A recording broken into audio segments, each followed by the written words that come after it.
नमस्कार मंडळी, सर्वांचं स्वागत आहे पुन्हा एकदा आपल्या एकदा मिनी ब्लॉगमध्ये. आज आमची सर्व फॅमिली पोहोचली आहे आमच्या मित्राच्या मुलाच्या बारशाला, म्हणजे तुषार आणि तन्वीचा लाडका असा अन्मय.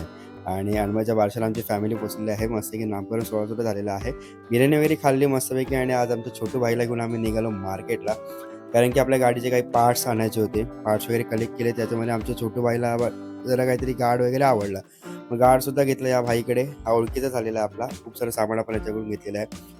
घरी आलं, रिटर्न निघालो. येता येता म्हटलं चला मस्त की जर मध्ये फिश मार्केट लागलं, म्हटलं काहीतरी फिश घ्यायचेच होते. तर मग काय 1-2 फिश चॉईस केले, ऑस्कर आणि हे काहीतरी फायटर वगैरे. घरी तर नाही, बघा गाडी किती लोड केली होती स्टाईलमध्ये. मस्त घरी आलो, सर्व सामान वगैरे ठेवलं आणि पुन्हा एकदा निघालो कांदिवलीला मामाकडे, कारण की गावावर काही पार्सल आलं होतं ते मामाकडे दिलं आणि मामाच्या शॉपवरती पोहोचलो. मग काय मस्त फ्रेंच फ्राईज वगैरे खाल्लेलं आहे. आणि आजचा दिवस असाच संपायला आलेला. आता पुन्हा एकदा ऑफिसला पोहोचलो आहे आणि काही क्रिसमसच्या सुट्टीवरती गेलेली पुन्हा एकदा आपले ब्लॉगमधली माणसं पुन्हा रिटर्न आलेली आहेत.